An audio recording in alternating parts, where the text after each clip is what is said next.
வந்தவுடனே ஏரோது சொல்றான், நீங்கள் போய் முதலாவது தொழுது கொண்டு வாருங்கள், நானும் வந்து தொழுது கொள்வேன் என்று ஒரு பதிவு சொல்லுவாங்க. எல்லா சாப்பிட்டு தொழுது கொள்ள பெத்தருக்கு போயிடுறாங்க. அந்த நாட்டிலே இந்த ஏரோது வேதபாரகரின் வரிசையும் அழைத்து இயேசு மெசியா பிறக்கிறதாக உங்கள் புத்தகத்தில் இருக்கிறதா என்று கேட்டபோது அங்கிருந்த வேதபாரகரும் பிரதான ஆசாரியர்களும் வேகமாய் புத்தகத்தை திருப்புறாங்க. இயேசையா புத்தகத்தை திருப்புறாங்க, நிறைய தள்ளுபடியாக திருப்புறாங்க, சங்கீதங்களை திருப்புறாங்க. திருப்பும்போது மீகா புத்தகத்தில் தான் அந்த வசனம் துல்லியமாக இருந்தது, நட்சத்திரங்களுடைய அடையாளத்தோடு இருந்தது. நட்சத்திரங்கள் பேசும்போது மீகா புத்தகம் நிறைய வசனம் மீகா புத்தகத்திலும் யோக புத்தகத்திலும் எடுத்திருப்பாங்க.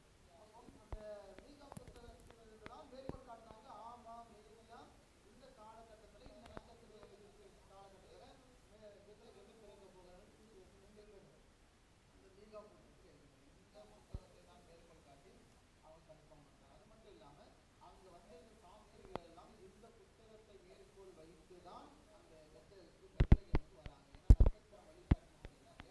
அதை குறித்து மீகா புத்தகத்தை மாத்திரம் உபயோகிக்கப்பட்டது. ஆமென். எனவே மீகா என்றால் இந்த கிரேக்க மொழியில மிகாயாஸ் என்று அர்த்தம். மிகாயாஸ் என்றால் யெகோவாவை போல் யார்.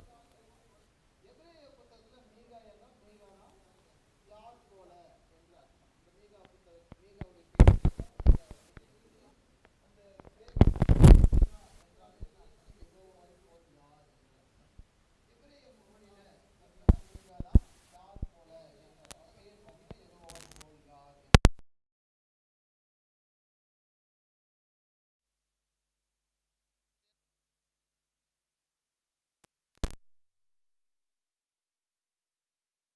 ஆகிய மீகா தீர்க்க தரிசனம் சொல்லி சீயோன் வயல்வெளியாக உளப்பட்டு எருசலேம் மண்மேடுகளாய் போம், இந்த ஆலயத்தின் பர்வதம் காட்டிலுள்ள மேடுகளாய் போம் என்று கர்த்தர் சொல்லுகிறார். ஹல்லேலூயா. ஒரு அழிவை குறித்து மீகா தீர்க்கதரிசி சொல்லி இருக்கிறதாக எரேமியா தீர்க்கதரிசி சொல்லுகிறார். ஆமென். இந்த இஸ்ரேல் தேசத்தின் காலத்தில் எருசலேம் தேவாலயம் அழிக்கப்படுவதையும் மண்மேடுகளாய் போகிறதையும் மீகா சொன்னதாக யார் சொல்கிறாங்க? எரேமியா தன் தீர்க்கதரிசன புத்தகத்தில் எழுதியிருக்கிறார். மீகா சொன்னதாக எழுதியிருக்கிறார். ஆமென். அது மட்டும் இல்லாமல் இங்கே பார்க்கும்போது கிமு 735 700 வரை அந்த 3 ராஜாக்கள் காலத்தில் தான் ஒரு தீர்க்கதரிசியாக மீகா இருந்தார். மீகாவை குறித்து பார்க்கும்போது எருசலேமிலிருந்து 40 கிலோமீட்டர் டிஸ்டன்ஸில் இருந்தவர் தான் இந்த மொரேஷே என்றதான ஊர். ஏசாவின் சம காலத்தவர் தான் மீகா. ஏசா யாருன்னு தெரியல உங்களுக்கு? ஏசா புத்தகம் இருக்கு இல்லையா? ஏசாயாது ஏசாயாவின் புத்தகத்துடைய சம காலத்தவர் தான் இந்த மீகா. நம் மீகாவை பற்றி பார்க்கும்போது மீகா புத்தகம் வந்து எவ்வளோ அதிகாரம் கொண்டு இருக்கு? 7 அதிகாரம் கொண்டு சின்ன புத்தகமாக தெரியும்.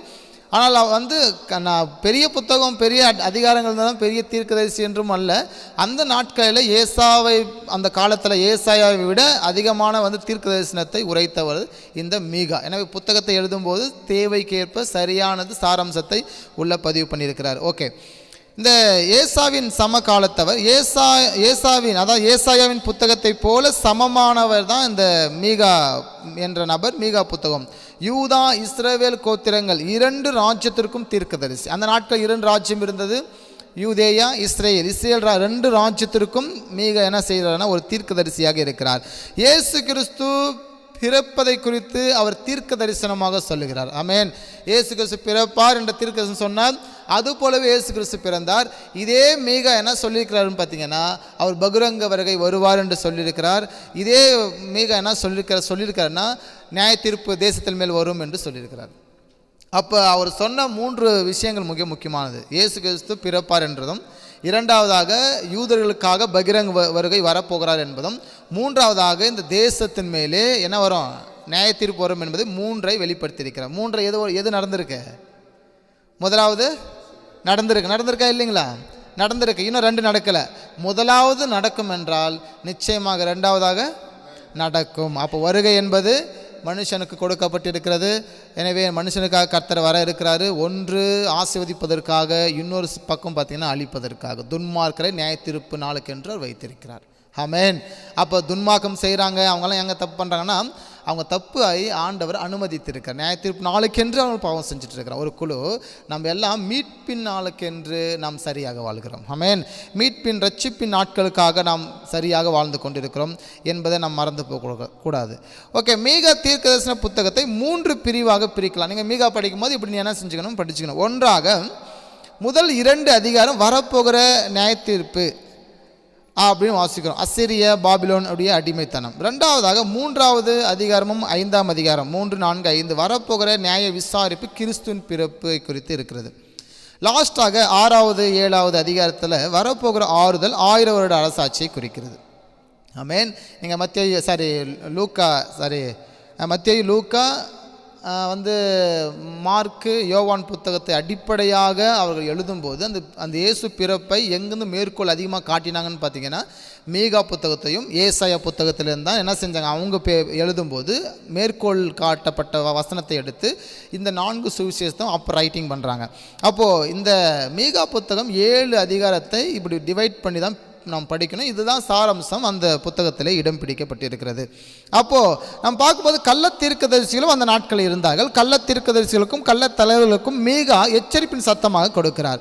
எனவே இன்னைக்கு மட்டும் கள்ள தீர்க்கதரிசிகள், இன்னைக்கு மட்டும் அந்தி கிறிஸ்துவ நம்ம சொல்லிட்டு இருக்கிறோம், இன்னைக்கு மட்டும் பைபிளை தவறாக போதிக்கிறவங்க அல்ல. அந்த நாட்களிலும் அந்த மோசே கொடுத்த நியாயப்பிரமாணத்தை தேவையில்லாமல் தவறாக பயன்படுத்த யூதர்கள் உண்டு. வேதப்பாரர்கள் என்று அறிமுகப்படுத்தப்பட்டு அநேகர் ரட்சிப்புக்குள் அநேகர் கர்த்தருக்குள் நடத்தினாலும் சில நபர்கள் கள்ள உபதேசத்தை வேகமாக பரப்பினார்கள். எப்போவுமே பார்த்திங்கன்னா நல்ல உபதேசத்தை பார்க்கலாம் கள்ள உபதேசம். எனவே இது மிக முக்கியமானது. நல்ல உபதேசம் மெதுவாக தான் போகும், அது போகும், சில பேர் ஏற்றுக்கொள்ளவே மாட்டாங்க. கள்ள உபதேசம் என்பது ரொம்ப வேகமாக மனுஷனுடைய இருதயத்தில் பதியக்கூடிய ஒன்றாக இருக்குது.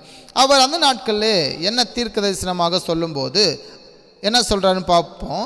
முதலாவது பார்க்கும்போது நீதி நியாயத்தை குறித்து நீங்கள் அறிந்து கொள்ளுங்கள் அப்படிங்கிறார். மக்களை குறித்து பேசும்போது அவர் என்ன சொல்கிறாருன்னு பார்த்தீங்கன்னா, அந்த கள்ள தீர்க்கதரிசிகளுக்கும் கள்ள தலைவர்களுக்கும் மீகா சொன்ன வார்த்தைகள் என்னென்னு பார்ப்போம். அப்போ அந்த நாட்களில் மக்கள் எப்படி இருந்திருக்கிறாங்க, தீர்க்கதரிசிகள் எப்படி இருந்திருக்காங்க, கள்ள உபதேசியர் எப்படி இருந்திருக்காங்கன்னா, நீதி நியாயத்தை குறித்து நீங்கள் அறிந்து கொள்ளுங்கள் அப்படிங்கிறாரு.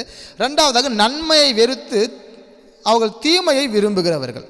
அவர்கள் அந்த நாட்களில் எப்படி இருந்தாங்க பார்த்திங்கன்னா, வேதத்தை சொல்லக்கூடியவங்க எப்படி இருந்தாங்கன்னா, நன்மையை வெறுத்து தீமையை விரும்புகிறவர்களாக இருந்தாங்க. ஜனங்களின் தோலை உரிக்கிறவர்களாக இருந்தாங்க. அந்தளவுக்கு ப்ரெஷர். இன்றைக்கி எத்தனை சபைகள் அப்படி இருக்கிறது உண்டு. எத்தனை சபைகள் சபை மக்களை என்ன செய்யும், வாட்டி எடுக்கிறாங்க. உங்களுக்கு தெரியும் இல்லை, நம்ம சபையெல்லாம் ரொம்ப கம்மி, உங்களுக்கு ஃப்ரீடம் விட்டுருக்காங்க. நிறைய சபைகளில் பார்த்தீங்க அப்படின்னா எல்லாமே உங்கள்கிட்ட இருக்கிறது எல்லாமே எடுத்துருவாங்க. அந்த மாதிரி ரொம்ப புஷ் பண்ணுவாங்க எல்லாத்துலேயும். ஆனால் பட் ஆவிக்குரிய வாழ்க்கை எதுவுமே இருக்காது. ஸோ ஜனங்களின் அவர்கள் என்ன செய்வாங்க, தோலை உரிக்கிற அளவுக்கு அவர்களுடைய மனநிலையை பாதித்தார்கள். ஜனங்களின் எலும்புகளில் இருக்கும் தசைகளை பிடுங்குகிறார்கள். அப்படிப்பட்ட மனநிலை இருந்த உபதேசியர்கள் அந்த நாட்களில். மீகா தீர்க்கதரிசனம் சொல்லும்போது அந்த நாட்களில் இருந்த போலியான தீர்க்கதரிசிகளும் போலியான மக்களும் எப்படி இருந்தாங்கன்னா, இப்படி மக்களுடைய எலும்புகளுக்கு தசைகளை உருவுற அளவுக்கு அவளை கொடுமை செய்தவர்களாக. எப்படி கொடுமை செய்தாங்க, அடிச்செல்லாம் கிடையாது, கடவுளை பற்றி உபதேசம் பண்ணுற மாதிரி உபதேசம் பண்ணி மொத்தத்தையும் என்ன செஞ்சிடறாங்க, வாங்கிடுறாங்க, மொத்தத்தையும் எடுத்துடுறாங்க. இன்றைக்கி உங்களுக்கு தெரியுங்களா, ஆல்ரெடி ஒரு நியூஸ் படிச்சிங்க, ஒரு 300 பேர் உபவாசம் பண்ணணும்னு சொல்லிட்டு வெளிநாட்டில் 300 பேர் நான் உபவாசம் பண்ண வைக்கிறேன்னு சொல்லி எங்கேயோ ஒரு அடர்த்தியான ஒரு காட்டுக்குள்ளே கொண்டு போயிட்டு 300 பேர் இல்லை 200 பேர் இறந்துட்டாங்க. நியூஸ் படிச்சுன்னு ஒரு பாஸ்ட்டு 2ஆம் வருகை வரப்போகுது, வரப்போகிறான்னு கூட பேசிட்டான்னு சொல்லி அவங்க சபையில் இருக்கிற 300 பேரை, சின்ன பிள்ளைங்கள பெரியவங்க எல்லாம் 300 பேரையும் காட்டுக்குள்ளே கூட்டிகிட்டு போயிட்டு பாஸ்டிங் இருக்கிறாங்க. எப்போதும் பாஸ்டிங், அது சாவரவரும் பாஸ்டிங் இருக்கும்போது 200 பேர் இறந்து போயிட்டாங்க. ஒரு 20 நாள் எல்லாம் சாப்பிடாமல் இருக்கிறாங்க. சாப்பிடாம பாஸ்டிங் அது எப்படியோ போலீஸ் கண்டுபிடிச்சி அதை அரெஸ்ட் பண்ணி அந்த பாஸ்ட்டு மீதியான ஆட்கள்லாம் அரெஸ்ட் பண்ணி ஹாஸ்பிட்டலில் அட்மிட் பண்ணி அவங்கள காப்பாற்றப்பட்டேன். இது இப்போ ரீசெண்டாக ஒரு 6-8 மாதம் முன்னாடி நடந்ததான ஒரு நிகழ்வு வெளிநாட்டில். இது நம்ம நியூஸ்லாம் படிச்சிருப்போம். அப்போ இதெல்லாம் என்னென்னா, மக்களை கடவுள் பேரை சொல்லி அவளை வாட்டி எடுப்பது. எனவே இதுதான் அந்த நாட்களில் தேவன் பேரை சொல்லி மக்கள் மத்தியில் ஒரு விழிப்புணர்வு இல்லாமல் என்ன செய்தாங்கன்னா, இந்த மாதிரி காரியத்தில் ஜனங்கள் தோலை உரிக்கிற அளவுக்கு அவங்க வழி ஏற்படுத்தப்பட்டார்கள். அது மட்டுமே எலும்புகள் இருக்கும் தசைகளை பிடுங்குகிற அளவுக்கு அன்றைக்கி இருந்த தீர்க்கதரிசிகள் மக்கள் மத்தியிலே இருந்தார்கள். ஓகே, கள்ள தீர்க்கதரிசி ஜனங்களை அழித்தார்கள் என்று வாசிக்கிறாங்க. ஜனங்களை பல வகையில் என்ன செஞ்சாங்க, அழித்தார்கள் அப்படின்னு பார்க்குறோம். தொடர்ச்சியாக பார்க்கும்போது ஜனங்களின் எலும்புகளை உடைத்தார்கள் அப்படின்னு இருக்கும். உடைத்துனா அடித்து உடைக்கிறதெல்லாம் கிடையாது. அந்த அளவுக்கான மக்களை வேதனைப்படுத்தின தீர்க்கதரிசிகள், போலி தீர்க்கதரிசிகள், கள்ள உபதேசியர்கள், அவர் மோசே கொடுத்த நியாயப்பிரமாணத்தை தேவையில்லாமல் தவறாக அவர்கள் போதிக்கிறவர்கள், கடவுளை கொடுத்த கடவுளை வெட்டிடுவார், கொன்றுவார், ஆண்டவன் நரகத்தில் போட்டுருவார், இப்படியான தேவையில்லாத ஒரு சபையை குறித்தான கடவுளை குறித்தான ஒரு பயத்தை ஏற்படுத்துகிறவர். எப்போவுமே கடவுள் அன்பாக இருக்கிற தேவன். ஆமென். அவர் அன்பாகவே இருக்கிறார் என்று வேதத்திலே வாசிக்கிறோம். அவர் இரக்கம் நம்மேல் எப்பொழுதும் காணப்படுகிறது. நீங்கள் நீதி செய்யும்போது அது உங்களுக்கு வெளிச்சமாகும். பாவத்தில் இருக்கிறவன் ஒருவன் மனம் திரும்பும்போது தேவனுடைய கிருபை அவன் மேல் அளவில்லாமல் தங்குகிறது. ஹல்லேலூயா. எப்போ ஒருத்தர் மேல் ஆண்டவர் கோபப்படுவார்னா மறுபடியும் எச்சரிப்பின் சத்தத்தை கேட்டும் பிற்பாடும் தொடர்ச்சியாக ஒருவன் பாவம் செய்து கொண்டே இருக்கும்போது பாவத்தின் சம்பளம் மரணத்திலே முடிகிறது. அப்போ அந்த பாவனம் பூரணமாகிற வரையும் அவனை விட்டு வைக்கிறாரு. அது வரையுமே அவன் சான்ஸ் இருக்குது. இந்த உலகத்திலே ஒரு மனுஷன் மரிக்கிற வரை அவன் மனம் திரும்புவதற்கு அவனுக்கு அனுமதிக்கப்பட்டிருக்கு. ஆமென். மரிக்கிற வரை ஒருவேளை எவ்வளோ பெரிய அவன் பாவியாக இருந்தாலும், பாவம் தொடர்ச்சியாக செய்து கொண்டிருந்தாலும், அவன் மரண தருவாய்க்கு முந்தி அவன் ரட்சிப்புக்குள் வருவானானால், அவன் தன்னை அறிக்கையிடுவானால் அது அவனுக்கு மன்னிக்கப்படுகிறது. எசேக்கியேல் புத்தகத்தில் அழகாக ஒரு வசனம் சொல்லுங்க, துன்மார்க்கமாக இருக்கிற ஒருவன் திடீரென்று நீதிமானாக்கப்பட்டால், நீதி செய்தால் அந்த துன்மார்க்க நிமித்தம் அவன் அழிக்கப்படாமல் அவன் செய்த நீதி நிமித்தம் அவன் தப்புவிக்கப்படுவான் என்று நம்ம எசேக்கியேல் 33ஆம் அதிகாரத்தில் வாசிக்கிறோம். ஆமென். அப்போ அவன் நீதிமானா இருக்க வேண்டிதான் ஆண்டவர் விரும்புகிறார். அப்போ ஜனங்களின் எலும்புகளை உடைத்தார்கள். தொடர்ச்சியாக அடுத்து பார்க்கும்போது எருசலேமை அநியாயத்தால் கட்டுகிறார்கள் அப்படி வாசி. இன்றைக்கி எவ்வளோ பேர் சபைகள் இன்னைக்கு கெட்ட பேர், வெளிலலாம் எனக்கு கெட்ட பேர். காரணம் என்னென்னா பார்த்தீங்கன்னா ஒரு 85-90 பாஸ்டர்ஸ் குட்டாக தான் இருப்பாங்க. மீது ஏதோ ஒரு 10 பாஸ்டர்ஸ் ஏதோ ஒரு ஸ்ட்ரகிள், ஏதோ சின்ன தவறுகள் செய்கிறதுனால, சின்ன உபதேசம் பண்ணுறதுனால டோட்டலாக என்ன செய்யுதுன்னா எல்லா ஊழியர்களுக்கும் ஒரு கெட்ட பேர் உருவாகுது. அதே மாதிரி சபை கிறிஸ்தவங்க யாராவது உங்கள் சபையில் ஒரு நபர் கெட்ட பேர் எடுத்தாலும், இல்லை 2 நபர் கெட்ட பேர் எடுத்தாலும் மொத்த சபை என்ன செய்யுது? பாதிக்கப்படுகிறது. அந்த நாட்களில் என்ன செய்யணும்? எருசலேமை அநியாயத்தினால் கட்டினார்கள், அநியாயம் செய்தார்கள், அக்கிரமம் செய்தார்கள், மக்களை தன் வசியப்படுத்தினார்கள், வசனத்தில் இல்லாது இருக்கு என்று அறிவித்தார்கள், இருக்கிறவைகளை இல்லை என்று அவர்கள் என்ன செய்தாங்க? சாதித்தார்கள். இப்படி மக்களை அநியாயம் செய்ய வைத்து அநியாயத்தினாலே அந்த நாட்களில் எருசலேமிலே மிகப்பெரிய பாவங்கள் செய்தார்கள். அவங்க அப்புறம் 8வது வாசிக்கலாம் எல்லாரும், கூலிக்கு பிரசங்கம் செய்தார்கள். ஆமென். இந்த நாட்களில் போல் அந்த நாட்களும் என்ன செய்தாங்க? கூலிக்கு பிரசங்கம் செய்தார்கள். அவங்களுக்கு எங்கே இன்கம் இருக்கும்? இன்றைக்கெல்லாம் அவங்களுக்கு தெரியாத ஒன்றுமே கிடையாது. நிறைய உபதேசியர்கள் ஒரு இடத்துல போயிட்டு பிரசங்கம் பண்ணுவதுக்கு முந்தி அவர்கள் அட்வான்ஸ் வாங்கிடுறாங்க. எனவே ஒரு இவ்வளோ பேமெண்ட் பண்ணணும்னு சொல்லிட்டு பேசிடுறாங்க. அந்த பேமெண்ட்டை ஆல்ரெடி வாங்கிடுறாங்க. இப்படியெல்லாம் நம்ம நிறைய இந்த காலகட்டத்தில் பார்க்குறோம். ஒருவேளை அவங்களுக்கு தேவையானதை கர்த்தர் கொடுக்குறார், மாற்று கருத்து கிடையாது. அவங்களுக்கு தேவையானதை கர்த்தர் நிச்சயமாக கொடுக்குறார். சில இடத்துல டிமாண்ட் பண்ணி போவாங்க, எனக்கு இவ்வளோ காசு வேணும் அப்படின்னு சொல்லி. இப்போ இந்த நாட்களிலும் நீங்கள் அதிகமாய் பார்த்து கொண்டு இருக்கிறதான ஒரு காரியம். அந்த நாட்களிலும் கூட அந்த மீகா காலத்தில் கூட அங்கிருந்த தீர்க்கதரிசிகள் எல்லோரும் என்ன செய்தாங்கன்னா ஒரு கூலியை பெற்று அந்த கூலிக்கேற்ப பிரசங்கம் செய்தார்கள். ஆமென். கூலிக்கேற்ப பிரசங்கத்தை செய்தார்கள். தொடர்ச்சியாக பார்க்கும்போது பணத்துக்காக தீர்க்க தரிசனம் சொன்னார்கள். எனவே இந்த நாட்கள் போல் அந்த நாட்களும் பணத்திற்காக தீர்க்க தரிசனம் சொன்னாங்க. இந்த நாட்களில் அதிகமாக இதெல்லாம் நடந்து கொண்டிருக்கு. ஒரு ஊழியக்காரர் சொல்வதை நான் கேட்டேன். ஒரு பாஸ்டர் இருக்கிறார். அந்த பாஸ்டர்கிட்ட போய் நல்ல ஹீலிங் பண்ணுவார், பேய் பிசாசு ஓட்டுவார், வியாதியை சுகமாக்குவார், நல்ல ஒரு ஜெபிக்கிற ஒரு நபர், நல்லா ஹீலிங் பண்ணுவார். அந்த நபர்கிட்ட பார்த்தீங்கன்னா 1 மணி நேரம் 5 மணி நேரம் ஒரு நாளைக்கு ஒருத்தர் ஜெபம் பண்ணிக்கிட்டார் அப்படின்னா அவர்கிட்ட போயிட்டு அந்த 1500 rupees ஃபீஸ் பே பண்ணணும். அதே அவருக்காக ஒரு 7-8 மணி நேரம் உட்கார வச்சு அவருக்காக ப்ரேயர் பண்ணி அவர்கிட்ட பேய் பீஸ்லாம் ஃபுல்லாக கிளியர் பண்ணிட்டார் அப்படின்னா அவருக்கு அவர் 3000 பே பண்ணணும். இது அவர் வைத்திருக்கிறதான ஒரு காரியம். ஒரு 1/2 hour பண்ணி அவங்ககிட்ட ஜெபம் பண்ணிக்கூட அவருக்கு 1500 நீங்கள் ஆஃபரிங் கொடுத்தா தான் அது ஜெபம் பண்ணுவோம். ஃபஸ்ட்டே அந்த அமௌண்ட்டை வசூல் பண்ணிக்கிறதுக்கு வெளியே ஒரு ஆள் இருப்பாங்க. இந்த மாதிரி இருக்கிறாங்க இந்த காலகட்டத்தில். நான் சொல்லிட்டு இருக்கேன். பணத்திற்காக அன்றும் தீர்க்க தரிசனம் சொன்னார்கள். 10வது சொல்லப்படும் போது தீங்கு எங்களுக்கு வராது என்று நினைத்தார்கள். எங்களுக்கு எந்த பொல்லாப்பும் நேரிடாது என்று நினைத்தது. துணிகரமான பாவம் செய்தார்கள். தங்களை குறித்ததான வருத்தமோ தேவனை குறித்த ஒரு பயமோ இல்லாமல் அவர்கள் என்ன செய்ய மீறுதல் செய்து அவர்கள் துணிகர பாவத்தை அவர்கள் செய்தபடினாலே அந்த நாட்களிலே அந்த மீகா என்ற நபர் அவர்களுக்கு ஒரு எச்சரிப்பை கொடுக்கிறார். அந்த நாட்களில் இருந்தவர்களுக்கு எச்சரிப்பை தராது. கள்ள தீர்க்கதரிசிகளுக்கும் கள்ள தலைவருக்கும் மீகாவின் எச்சரிப்பின் சத்தமாக இது அமைகிறது. ஆமென். என்ன சொல்றாரு பாருங்க, அந்த கள்ள தீர்க்கதரிசிகளை பார்த்து சொல்றார். இதுக்கு முன்னாடி நம்ம பார்த்தது அந்த நாட்களில் இருந்த கள்ள தீர்க்கதரிசிகள் எப்படி மக்களை வாட்டி எடுத்தார்கள், மக்கள் மத்தியிலேயே மக்கள் எப்படி கொடுமை செய்தார்கள் என்று பார்த்தோம். இப்போ என்ன பார்த்துட்டு இருக்கோம் அப்படின்னா, கள்ள தீர்க்கதரிசிகளுக்கும் கள்ள தலைவர்களுக்கும் மீகா என்ன எச்சரிப்பு தராரு. இப்போ கள்ளத்தனமாக இருக்கிறவங்களுக்கு மீகா என்ன எச்சரிப்பு கொடுக்குறாரு அப்படின்னு பார்த்தோம். இந்த காலகட்டத்திலும் கள்ளத்தனமாக இருக்கிற ஊழியர்களை பார்த்து ஆண்டவர் எச்சரிக்கிற சத்தத்தை நான் உங்களுக்கு பேசிட்டு இருக்கிறேன். எனவே தேவனுக்கு விரோதமாக கள்ளத்தனமாக இல்லைன்னா வேதத்தை அநியாயத்திற்கு விற்று போடுகிறவர்கள், வேதத்திற்கு விரோதமாக செயல்பாடுகள், தீர்க்கதரிசனம் பணத்திற்காக தீர்க்கதரிசனம் சொல்லுகிறவர்கள், மக்களை ஏதோ ஒரு வகையில் என்ன செய்கிறாங்க, மக்களை வாட்டி எடுக்கிற ஊழியர்கள் எல்லாம் இருப்பாங்க அப்படின்னா, ஒருவேளை இந்த சத்தத்தை அவங்க கேட்பாங்க அப்படின்னா இந்த வசனம் எல்லாம் அவங்களுக்கு சொந்தமானது. வேதத்தை நாம் புரட்டாதபடிக்கு ஜாக்கிரதை உள்ளவர்களாக இருக்க வேண்டும். ஹல்லேலூயா. முதலாவது சொல்லப்படும்போது என்ன சொல்லப்பட்டிருக்குன்னா, தரிசனம் காணக்கூடாத ராக்காலம் வரும் என்று அவங்களை பார்த்து சொல்கிறாரு. ஆமென். தரிசனம் இன்னைக்கெல்லாம் வெளிப்பாடு கிடைச்சி அந்த வெளிப்பாடை வைத்து அநேகர் சம்பாதிக்கிற நிலைக்கு தள்ளப்பட்டது. வெளிப்பாடை ஆண்டவன் ஏன் தராரு? தரிசனம் ஏன் தீர்க்க தரிசனம் கொடுக்குறாரு? அவர்கள் பாவம் செய்யாதபடிக்கு ஒரு எச்சரிப்பின் சத்தமாக ஆண்டவங்க வெளிப்படுத்தி கொடுக்கிறதை இலவசமாக அவங்களுக்கு தரணும். அவங்க பாவத்திற்கு போகிறதையும் அவங்க மீறுதலுக்கு உட்படுகிறதும் தடை செய்வதற்காகத்தான் ஆண்டவர் உங்களுக்கு ஒரு தீர்க்க தரிசனத்தையும் வெளிப்பாடும் தருகிறார். அது சம்பாதிப்பதற்காக அல்ல. ஓகே, தரிசனம் காணக்கூடாத ராக்காலம் வரும் என்று அவங்கள பார்த்து சொல்கிறாரு. அவங்க குறி சொல்லக்கூடாத அந்தகாரம் உங்களுக்கு உண்டாகும் என்று அவர் சொல்கிறாரு. கள்ள தீர்க்கதரிசிகள் வெட்கப்படுவார்கள் என்று சொல்லப்பட்டிருக்கிறது. அது மட்டும் இல்லாமல் 4வது வாசிக்கும் போது, இவர்கள் வேண்டுகிற எந்த காரியத்துக்கும் தேவன் உத்தரவு கொடுக்க மாட்டார் அப்படின்னு இருக்கு. அப்போ என்ன காரியம்னு பார்த்தீங்கன்னா, அதாவது தேவனுக்கு விரோதமாக ஊழியம் செய்கிறவர்களையும் சில நேரத்தில் ஆண்டவர் அனுமதித்து வைக்கிறதும் உண்டு. ஆமென். அப்போது மீகா சொல்கிறாரு, ஒரு நாட்கள் வரும், அந்த நாட்களில் இவர்கள் வேண்டுகிற எந்த காரியத்திற்கும் தேவனாகிய கர்த்தர் அவர்களுக்கு உத்தரவு கொடுக்க மாட்டார், எதையும் வெளிப்படுத்த மாட்டார், எதையும் தீர்க்கதரிசனமாக சொல்ல முடியாத அளவுக்கு ஆண்டவர் செய்வார். இயேசு கிறிஸ்துவை குறித்ததான மீகாவின் தீர்க்க தரிசனம். இயேசு கிறிஸ்து குறித்து மீகா என்ன சொல்கிறாருன்னு பார்க்கும்போது, இங்கே வாசிங்க, அவரிடத்தில் எல்லா ஜாதிகளும் ஓடி வருவார்கள். யார் சொல்கிறாங்க? மீகா சொல்கிறார். யாரை குறித்து? இயேசு கிறிஸ்து குறித்து. இயேசு கிறிஸ்து இல்லாத காலம் 600 வருஷத்துக்கு முன்னாடி தீர்க்கதரிசனம் உரைக்கப்படுகிறது. இது உரைக்கப்பட்ட 600 வருஷத்துக்கு பின்பதாக தான் இயேசு கிறிஸ்து பிறக்கிறார்.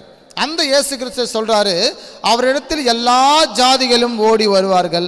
அவரை ஏற்றுக்கொள்ளாத ஜாதி ஜனங்கள் இன்னைக்கு கிடையாது, அவரை ஏற்றுக்கொள்ளாத மக்கள் இன்னைக்கு கிடையாது. எல்லா ஜாதி ஜனத்திலும் நாட்டினரும் இயேசுவை சொந்த ரட்சகரை ஏற்றுக்கொள்கிறாங்க. ஒரு ஆமென் சொல்லுவோமா? ஆமென். யார் சொன்ன தீர்க்க தரிசனம் அது? மீகா சொன்ன தீர்க்கதரிசனப்படி இன்றும் நடக்கிறது உண்டு. இன்றும் மக்கள் இயேசுவை ஏற்றுக்கொள்கிறது உண்டு. அவர் தமது வழியை போதிப்பார். இயேசு கிறிஸ்துவை குறித்து மீகா சொல்லுகிறார், அவர் தமது வழியை அவர் போதிக்கிறவராக இருக்கிறார்.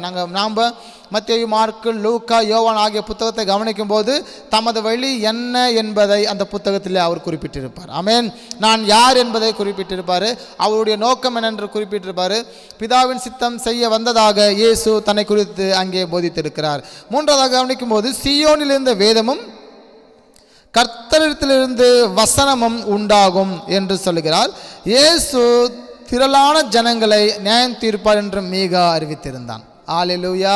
இயேசு கிறிஸ்து என்ன சொல்கிறாருன்னா, பிறக்கிறது உண்மை. அந்த இயேசு கிறிஸ்து மீகா சொல்கிறாரு, இவர் திரளான ஜனங்களை நியாயம் தீர்ப்பார் என்று சொல்கிறார். நியாயம் தீர்ப்பின் அதிகாரம் யாருக்கு கொடுக்கப்பட்டிருக்கு? இயேசு கிறிஸ்து கொடுக்கப்பட்டிருக்கு. ஒரு ஆமென் சொல்லுவோமா? இயேசு கிறிஸ்துக்கு தான் அந்த நியாயத்திருக்கிற அந்த அதிகாரம் கொடுக்கப்பட்டிருக்கு. ஏன் அப்படின்னு பார்த்தீங்கன்னா, அவர்கிட்ட பாவம் இராத ஒரு தேவன், இருள் இல்லாத ஒரு வெளிச்சம் உள்ள ஆண்டவர். இருள் அவரை பற்றி கொள்ள இயலாது, பற்றி கொள்ள முடியாது. மரணமே உன் கூர் எங்கே என்றார், பாதாளமே உன் ஜெயம் எங்கே என்றார். ஆமென். அப்போ இயேசு கிறிஸ்து திரளான ஜனங்களை நியாயம் தீர்ப்பார். இந்த நாட்களில் இயேசு கிறிஸ்து ஒரு அட்வொகேட்டர், ஒரு வக்கீல். தேவன் வரும்போது அவர் ஜட்ஜு. ஆமென். இன்றைக்கி அவர் நம்மளுக்கெல்லாம் வக்கீலாக இருக்கிறதுனால நம்மளுக்காக வக்காலத்து வாங்குறாரு. நீ என்ன பாவம் பண்ணாலும் என்ன செய்கிற? ஆண்டவர்கிட்ட வாக்கு கடங்காத பெருமூச்சுகள் நமக்காக வேண்டுதல் செய்கிறோம் என்று வாசிக்கிறோமே. பிதா கிட்ட நமக்காக பரிந்து பேசுகிறாரு. நம்முடைய பலவீனங்களை குறித்து பரிந்து பேசுகிறாரு. நாம் பாவம் செய்து அநியாயம் செய்தாலும் நமக்காக பரிந்து பேசி விடுதலை ஆக்க வேண்டும் என்று விரும்புகிறாரு. ஆனால் நியாயத்தீர்ப்பு நாள் என வரும்போது அவர் அட்வொகேட்டர் அல்ல, அன்னைக்கு அவர் ஜட்ஜாக இருக்கிறதுனால நீதியின்படி அவர் நியாயம் தீர்ப்பார். நீதியின்படி அவர் விசாரிப்பார். அவன் செய்தது என்னவோ அதன் பிரகாரமாக அவனை நியாயம் தீர்க்க தேவனாக இருக்கிறார். அன்னைக்கு அவர் உங்களுக்காக பரிந்து பேச மாட்டார். இன்னைக்கு அவருக்கு முன்பதாக இரக்கம் செல்கிறது, கிருபை செல்கிறது, நியாய தீர்ப்பு நாளில் அவருக்கு முன்பதாக நீதி செல்லும். நீதியின்படி வாழ்ந்தால் நீதியின்படி பெற்றுக்கொண்டு நீங்கள் போயிட்டே இருக்கலாம். இன்றைக்கி நீங்கள் நீதியாக வாழாவிட்டாலும் ஆண்டவருடைய இரக்கம் முன் செல்வதனால, ஆண்டவர் கிருபையாக இருக்கிறதுனால ரட்சிப்பு தொடர்ச்சியாக நமக்கு வந்து கொண்டே இருக்குது, மன்னிப்பு தொடர்ச்சியாக வந்து கொண்டே இருக்கிறதும் உண்டு. பாவத்தின் சம்பளம் மரணம், பாவத்தை தொடர்ச்சியாக செய்கிறவன் அதனால நஷ்டமடைவான். ஆமேன். ஒருவேளை நமது வாழ்க்கையில் ஏதாவது பாவங்கள் அநியாயங்கள் நடக்கும் அப்படின்னா அது எல்லாமே விட்டுட்டு நம்ம என்ன செய்யணும்? கர்த்தருக்கு பின்பதாக மரியாதையாக ஓடிக்கிட்டு இருந்தா மரியாதையாக நம்மளை கூட்டிகிட்டு போக போகிறார். ஹல்லேலூயா. எனவே பாவம் தொடர்ச்சியாக செய்யும்போது அவன் அதனால் நஷ்டம் அடைகிறான், அதனாலே அவனுக்கு நன்மை இழக்கிறான். பரிசுத்த ஜாதிகளை கடிந்து கொள்வார் என்று இயேசு கிறிஸ்துவை பற்றி சொல்கிறார். சகல ஜாதிகளும் தேவனுடைய நாமத்தை பற்றி கொண்டு நடப்பார்கள், இஸ்ரவேலை ஆளப்போகிறவர் உன்னிடத்தில் பிறப்பார் என்று வேதத்தில் வாசிக்கிறோம். ஹல்லேலூயா. இஸ்ரவேலை ஆளக்கூடியவர் இந்த எருசலேமிலே, இந்த பெத்லகேமில் பிறப்பார் என்பதை அறிவித்திருக்கிறார். இயேசுவானவர் சமாதானக்காரனர். ஜீசஸ், அதாவது இயேசுதான் சமாதானக்காரனர் என்பதையும் இயேசு கிறிஸ்து வருகை குறித்து, இயேசு கிறிஸ்து குறித்து இந்த மீகா அறிவித்திருக்கிறார். இங்கே மீகா 1:1 எல்லாம் வாசிக்கலாங்களா? மேலே பார்க்கும்போது,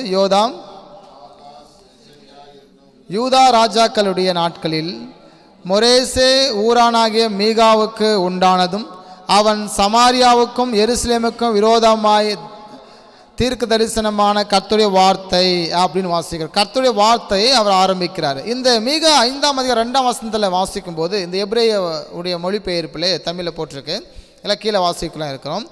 பெத்லகேமின் எப்பிராத்தாவே, நீ யூதேயாவில் உள்ள ஆயிரங்களுக்குள்ளே சிறியதாயிருந்தும் உன்னிடத்திலிருந்து எனக்காக இஸ்ரவேலை ஆளப்போகிறவராக அவர் வருவார், மேலும் பூர்வகால நித்திய நாட்களுக்காக புறப்பட்டு வருவார். ஒரு ஆமென் சொல்லுவோமா? இங்கே வாசிக்கும் போது 2 வருகை குறித்து சொல்லப்பட்டிருக்கு. ஒன்று, யூதேயா அந்த தேசத்தை ஆள போகிறவர் வருகிறார் என்றும், 2வதாக நித்திய நாளுக்காக மறுபடியும் புறப்பட்டு வருவார் என்று சொல்லப்படும். 2 முறை யூதர்களுக்காக என்று ஜஸ்ட் வாசிக்கிறோம். ஏன் ஃபர்ஸ்ட் முறை யூதர்களுக்காகன்னு சொல்கிறோன்னா, யூதர்கள் வழியாக தான் புறஜாதியாருக்கு ரட்சிப்பு உண்டாகிறது. ஹல்லேலூயா. மத்தேயு 10ஆம் அதிகாரத்தில் நீங்கள் வாசிக்கும்போது இயேசு கிறிஸ்து 12 சீடைகளை அபிஷேகம் பண்ணுறாரு. அபிஷேகம் பண்ணி அவங்கள பார்த்து சொல்கிறாரு, நீங்கள் காணாமல் போன இஸ்ரவேல் வீட்டாரத்துக்கு போங்கள் அப்படிங்கிறாரு. புறஜாதி இடத்துக்கு என்ன செய்யாதீங்க, போகாதீங்க அப்படிங்கிறாரு. அப்போது இஸ்ரேல் வீட்டார்கிட்ட மட்டும் போய் முதலாவது இயேசு பிறப்பை குறித்து அறிவித்தார்கள். அதுக்கப்புறம் ஆண்டவர் பேசுகிறாரு. அதே 28ஆம் அதிகாரத்தில் கவனிக்கும் போது அப்போ சொல்கிறாரு, இப்போ சொல்கிறேன் நீங்கள் உலகமெங்கும் போங்க அப்படிங்கிறாரு. ஆமென். முதலாவது யூதர்கள் வழியாக தான் புறஜாதியாருக்கு ரட்சிப்பின் சுவிசேஷம் அறிவிக்கப்படுகிறது. ஆமென். அப்போ யூதர்கள் அந்த நாட்களில் இஸ்ரேலர்கள், யூதர்கள் வழியாக இஸ்ரேலுக்கு ரட்சிப்பு, இந்த இஸ்ரேல் வழியாக புறஜாதி நமக்கு ரட்சிப்பு. ஆமென். இதை தான் ஆண்டவர் வெளிப்படுத்துகிறார். அப்போது ஆண்டவராக தேவன் இயேசு கிறிஸ்து பிறப்பை குறித்து இந்த மீகா அழகாக அறிவித்தார். இந்த 5ஆவது அதிகாரம் 3ஆம் வசனம் எபிரேய மொழிபெயர்ப்பில் போட்டிருக்கு, இங்கெல்லாம் சேர்ந்து வாசிக்க இருக்கிறோம். அவள் பிரசவித்து பிள்ளையை பெற்றெடுக்கும் காலம் வரை அவர்களை கைவிடுவார், பின்பு அவருடைய சகோதரரில் மீதியாக இருப்பவர்கள் இஸ்ரவேல் புத்திரத்தில் திரும்புவார்கள். இங்கே என்ன வாசிக்கிறோம் அப்படின்னு சொல்லி பார்த்தீங்க அப்படின்னா, இஸ்ரேல் மக்கள் இன்று கைவிடப்பட்டிருக்கிறார்கள். இல்லை என்றால் அந்த மரத்திலிருந்து ஒரு கிளை வெட்டப்பட்டிருக்கிறது. புரியுது உங்களுக்கு சொல்கிறது? எந்த மரத்திலிருந்து? இந்த உலகம் என்ற மரத்திலிருந்து இஸ்ரேல் என்ற மக்கள் வெட்டப்பட்டு இருக்கிறாங்க. அது ஒட்டப்பட வேண்டி ஆண்டவர் பகிரங்க வருகை வர இருக்கிறார். ராமன் சொல்லுவான், இன்னைக்கு இஸ்ரேல் மக்கள் உலகம் முழுவதும் சிதறி இருக்கிறாங்க. இன்னைக்கு இஸ்ரேலில் இருக்கிறவங்க எல்லோரும் இஸ்ரேலர்கள் அல்ல, மாறாக தங்கள் இஸ்ரேலாக சொல்லிக்கொண்டு அங்கே இருக்கிறாங்க. பட் இஸ்ரேல் மக்கள் உலகம் முழுவதுமாக என்ன செய்கிறாங்கன்னா இன்றைக்கி வேகமாக ஆங்காங்கே இருக்கிறாங்க. அதே சமயத்தில் ஆண்டவர் சொல்கிறாரு, மீதியாக இருக்கிறவர்கள் நான் கூட்டி சேர்க்கிற காலம், அந்த பகிரங்க வருகை என்பது மொத்த இஸ்ரேலரையும் ஆங்காங்கே இருக்கிறவர்கள் 4 திசையில் இருக்கிறவர்களும் கூட்டி ஒரே இடத்தை சேர்த்து அவர்களை வைத்து தான் 1000 ஒரு அரசாட்சியை தேசத்திலே ஆண்டவர் ஆளுகை செய்ய போகிறார். ஆமென். அப்போ இஸ்ரேல் மக்கள் இன்று ஒட்டப்படவில்லை, வெட்டப்பட்டிருக்கிறார்கள். எனவே அவர்கள் சிதறினார்கள். எருசலேமை குறித்து வேதத்தில் கவனிக்கும் போது அவர்கள் சிதறி போய் எங்கும் ஊழியம் செய்தார்கள். ஹல்லேலூயா. எனவே அவர்கள் சிதறி இருக்கிறார்கள்.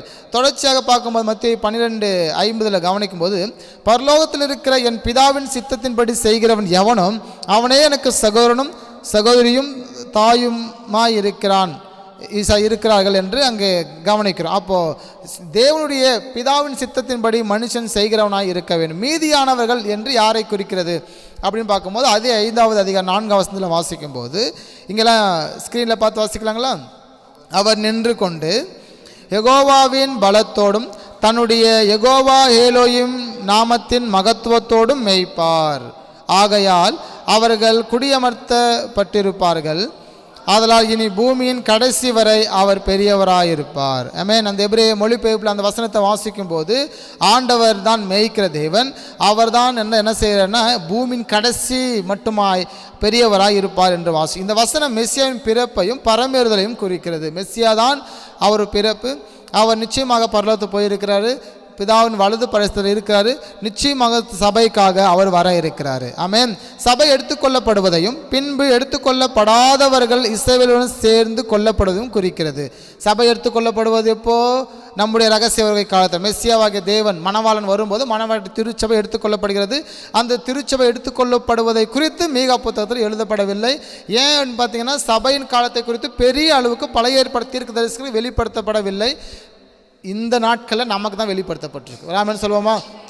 பழைய ஏற்பாடு ஃபுல்லாக நீங்கள் வேதத்தில் படிக்கும்போது அவர் யூதர்களுக்கான வருவார் என்று தான் வெளிப்படுத்தப்பட்டிருக்க ஒழிய பகிரங்க வருகை குறித்து ரகசிய வருகை குறித்து பெரிய அளவுக்கு பழைய ஏற்பாடு தீர்க்கதரிசிகள் வெளிப்படுத்தப்படவில்லை. ஏனென்றால் ரகசியமானது இது மணவாட்டியாக்காக எடுத்துக்கொள்ளப்படுகிறது. சபையின் காலத்தில் நடக்கும். ஆமென்.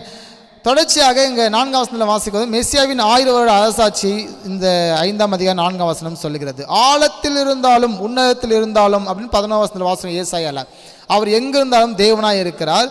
அவர் ஒரு கன்னிகை அப்படின்னு சொல்லி நம்ம பார்க்கணும். இந்த இஸ்ரேல் மக்களை அதற்கு ஒப்பிட்டு அவர் பேசுகிறார். ஓகே, நம்ம இங்கே பார்க்கும்போது கிழக்கிலிருந்து எருசலேமுக்கு வந்த வான சாஸ்திரிகள் அப்படின்னு பார்க்குறோம். எங்கேருந்து கிழக்கிலிருந்து நேற்று படித்த அந்த வசனத்தை கிழக்கிலே ஒரு நட்சத்திரத்தை கண்டு இந்த நட்சத்திரத்தை கண்டு அவங்க எங்கேருந்து அநேக தேசத்துலேருந்து வராங்க. இயேசு கிறிஸ்து பிறந்த இடத்தை நோட் பண்ண நட்சத்திரம் வழிகாட்டுகிறது. அந்த நட்சத்திரம் வழிகாட்டும் என்றும் இந்த காலகட்டத்தில் இயேசு கிறிஸ்து பிறப்பார் என்றும் உலகத்தில் இருக்கிற எல்லா சாஸ்திரிகளும் அறிந்து கொண்டது இந்த வேத புத்தகத்தை வைத்து தான். எந்த புத்தகம்? மீகா புத்தகம். மீகா புத்தகம் அவ்வளோ முக்கியமானது. அந்த நாட்களில் இந்த மீகா புத்தகம் என்பது வேர்ல்டு லெவலில் உலகம் ஃபுல்லாக இருக்கிறதான பெரிய பெரிய மந்திர தந்திர செய்யக்கூடியவர்கள் சாஸ்திரிகள் அது வைத்திருந்தால் ஒருவேளை இதிலிருந்து ஏதாவது கிடைக்குமா என முக்கியமான ஒரு புத்தகமாக தீர்க்கதரிசனம் முழுக்க முழுக்க கர்த்தருடைய வருகை, அவர் பிறப்பு, அவர் பகிரங்க வருகை, அவர் நியாயம் தீர்ப்பார், யூதர்களை காப்பாற்றுவார், அவர் வரப்போகிறாரு, 2 ராஜ்யத்தை இணைக்க போகிறாரு, இது எல்லாமே ஒரே புத்தகத்தில் அமைந்திருக்குது என்றால் இந்த மீகா புத்தகத்திலே அமைந்திருக்கிறது. இதை அறிந்து தான் இந்த புத்தகத்தை படித்து தான் அநேக சாஸ்திரிகள் இயேசு கிறிஸ்து பெத்லகேமிலே இருக்கிறார், பிறந்திருக்கிறார் என்று சொல்லி அதை அவங்க யூகித்து வந்தார்கள். யூகித்து எதை நோக்கி போனாங்கன்னா அந்த மீகா புத்தகத்தை வைத்து யூகித்து போனார்கள். ஆதியாக 1:4 வாசிக்கும் போது வெளிச்சம் நல்லது என்று தேவன் கண்டார். வெளிச்சத்தையும் இருளையும் தேவன் வேறு பிரிக்கிறதை கவனிக்கிறோம். இந்த அதிகாரங்கள்லாம் பார்க்கும்போது அவர் நட்சத்திரங்களை குறித்து அந்த நட்சத்திரத்தை குறித்ததான அந்த வழிகாட்டுதல் எல்லாமே வேத புத்தகத்தில் அடிப்படையாக சொல்லப்பட்டிருக்கு. மிக முக்கியமாக மீகா புத்தகத்தை அழகாக எழுதியிருந்தது. இதெல்லாம் இந்த வசனத்தை நம்ம இந்த யோபு புத்தகத்தின் வசனத்தை நம்ம நேற்று படிச்சிருப்போம். ஓகே, இந்த மீகா புத்தகத்தை 5ஆம் அதிகாரம் 3ஆம் வசனத்தையும் ஆமோஸ் 5:8 இந்த 2 வசனத்தையும் நம்ம நேற்று படிச்சிருப்போம். ஓகே, இந்த மீகா 5ஆம் அதிகாரம் 3ஆம் வசனத்தில் வாசிக்கும்போது மறுபடியும் ஸ்க்ரீனில் வாசிக்கலாம். அவள் பிரசவித்து பிள்ளையை பெற்றெடுக்கும் காலம் வரை அவர்களை கைவிடுவார். பின்பு அவருடைய சகோதரர்கள் மீதியாக இருப்பவர்கள் இஸ்ரவேல் புத்திரத்தில் திரும்புவார்கள். இது எப்போ நடக்கும் அப்படின்னு பார்த்தீங்கன்னா இதெல்லாம் பகிரங்க வருகையில் நடக்கக்கூடியதான ஒன்று. அதுக்கு பிற்பாடு தான் 1000 வருட அரசாட்சியை நடக்க ஆண்ட வைக்கிறார். ஓகே, இங்கே நல்லா ஸ்க்ரீன் போட்டிருக்கேன் பாருங்கள். இந்த ஸ்க்ரீனில் நீங்கள் நல்லா பாருங்கள். இதை பார்க்கும்போது இங்கே 7 வருஷம் இங்கே இருக்குது. பார்த்தீங்கன்னா இது ஒரு 3 வருஷம், இது ஒரு 3 வருஷம். ஓகேங்களா? இது சிலுவை போட்டிருக்கோம். இது சச்சுடைய ஏஜ் நீங்கள் ஸ்க்ரீனில் பார்த்துட்ருப்பீங்க. அவர் வருகை இந்த பிளேஸ் தான் அவர் வருகை, ரகசிய வருகை. நம்ம சபையின் காலத்தில் இதுக்கு உள்ளே நம்ம வாழ்ந்துட்டுருக்குறோம். இந்த சபையின் காலத்துக்கு உள்ள இது இயேசு கிறிஸ்து வருகை, அதாவது ரகசிய வருகை, மணவாட்டி திருச்சபை எடுத்துக்கொள்ளப்படுது. இந்த காலகட்டத்திலிருந்து இந்த காலகட்டம் வரை 7 வருஷ உபத்திரவ காலம். அதில் முதல் 3 வருஷ உபத்திரவ காலம் பார்த்திங்கன்னா இந்த ரெவலேஷன், அதாவது வெளிப்படுத்தல் புத்தகம் 4ஆம் அதிகாரத்திலிருந்து இருக்கக்கூடியதான காரியம். அதாவது இதில் 6லேருந்து இருக்குது, 6லேருந்து 10 வரை. அதுக்கப்புறம் தான் உபத்திரவ காலம் நடக்கும். இந்த 3 வருஷம் தான் உபத்திரவ காலம் நடக்குது. இந்த 7 வருஷம் முடிஞ்சதுக்கு அப்புறம் தான் 1000 வருட அரசாட்சி நடக்க இருக்குது. நீங்கள் இந்த பக்கம் போட்டிருப்பீங்க 1000 வருட அரசாட்சி. இங்கே பாருங்கள் செகண்ட் கம்மிங்னு போட்டிருக்கோம். இந்த செகண்ட் கம்மிங் குறித்து தான் அந்த மீகா தெளிவாக அறிவித்தான். முதல் கம்மிங், இங்கே சிலுவை போட்டிருக்கும் பாருங்க, இந்த சிலுவை தான் இயேசு கிறிஸ்துவின் முதல் வருகையாக மனிதனாக பிறந்த இந்த காரியம். ரெண்டாவதாக பார்க்கும்போது இந்த செகண்ட் கம்மிங், அதாவது யூதர்களுக்காக ஆண்ட வருகை, பகிரங்க வருகை. மூணாவதாக பார்க்கும்போது 1000 வருட அரசாட்சி. இதை குறித்தும் மீகா தெளிவாய் சொல்லியிருந்தார். சபையின் காலத்தை குறித்து மீகாக்கு அறிவிக்கப்படாமல் இயேசு கிறிஸ்து பிறக்கிறது குறித்தும், அது மட்டுமல்லாமல் பகிரங்க வருகை குறித்தும், அது மட்டும் இல்லாமல் 1000 வருட அரசாட்சி குறித்தும், லாஸ்டாக அவர் நியாய தீர்ப்பு வெள்ளை சிங்காசனத்து குறித்தும் இந்த மீகாவுக்கு தேவனாய கர்த்தர் வெளிப்படுத்தியிருந்தார். இங்கே இன்னும் அழகாக பார்க்கும்போது 7 வருஷம் உபத்திரவ காலத்தை பார்க்கும்போது முதல் 3 வருஷம் அமைதியின் காலம் நடக்கும். அடுத்தபடியாக இருக்கிறதான அந்த 3 வருஷம் பார்த்தீங்க அப்படின்னா, அந்த நாட்கள்லாம் அந்த 7 எக்காலங்கள், 7 கலசங்கள், 7 இடிகள், இதெல்லாம் பார்க்குறோம்ல, 3 பங்கு அழிகிறதெல்லாம் வெளிப்படுத்தி நீங்கள் படிச்சிருப்பீங்கல்ல. அது எல்லாமே எப்போ நடக்கும்னு பார்த்தீங்கன்னா இந்த காலகட்டத்தில், அதாவது செகண்ட் இருக்கிறதான 3.5 ஆண்டுகளில் இது எல்லாமே நடக்கும். இது எல்லாமே மீகாவே வெளிப்படுத்தி இருக்கிறாரு. அந்த இஸ்ரேல் மக்களுக்கு வருகிறதான அழிவு, நன்மைகள், தீமைகள் எல்லாவற்றையும் அந்த மீகா அறிவித்திருக்கிறதையும் நாம் பார்க்குறோம். எனவே இதை குறித்து தான் இங்கேயும் நம்ம சொல்லப்பட்டிருக்கோம். இங்கே நம்ம பார்க்கும்போது பாருங்கள், ஸ்டார்டிங்லேருந்து மொத்த வேதாகமத்தையும் நம்ம அப்படி ஜஸ்ட் பார்த்துட்ருக்குறோம். இது வந்து ஓல்டு டெஸ்ட்மெண்ட், அதாவது பழைய ஏற்பாடு. இயேசு கிறிஸ்து முதல் பிறப்பு, மனுஷனாக பிறக்கிறாரு. அதுக்கப்புறம் வந்து சபையின் வருடங்கள், நாமெல்லாம் சபையின் காலத்தில் வாழ்கிறோம். இந்த காலகட்டத்தில் இங்கே ஒரு அம்புக்குறி போட்டிருக்கோம் இல்லைங்களா, இந்த அம்புக்குறி தான் பார்த்தீங்கன்னா ரகசிய வருகை, சபை எடுத்துக்கொள்ளப்படுது பரலோகத்துக்கு. இங்கே நீங்கள் தொடர்ச்சி பார்க்கும்போது இயேசு கிறிஸ்து மறுபடியுமாக என்ன செய்ய போகிறாரு, இந்த பூமிக்கு வரப்போகிறார். இயேசு கிறிஸ்து பூமிக்கு வராரு, எடுத்துக்கொள்ளப்பட்டாயிற்று. இந்த காலகட்டத்தில் சபைக்காக மறுபடியும் வரப்போகிறார். சபையெல்லாம் எடுத்துக்கொள்ளப்படுற மேலே மறுபடியுமாக இயேசு கிறிஸ்து 1000 வருட அரசாட்சிக்கு இந்த பூமிக்கு வரப்போகிறாரு. வந்து 1000 வருஷம் இந்த பூமியிலேருந்து ஆட்சி செய்ய போகிறாரு. அதுக்கப்புறம் வெள்ளை சிங்காசனம் வருது. அதுக்கப்புறம் வந்து பெரிய ஒரு நியாய தீர்ப்பு வருது.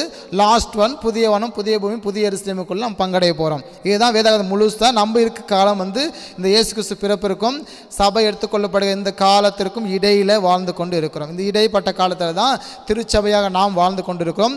இது எடுத்துக்கொள்ளப்பட போகிறோம். ஆமென். தொடர்ச்சியாக வாசிக்கும் போது 1000 வருட அரசாட்சி சமாதானமாக இருக்கும். இந்த 1000 வருட அரசாட்சி என்பது மிக சமாதானமாக இருக்கும்.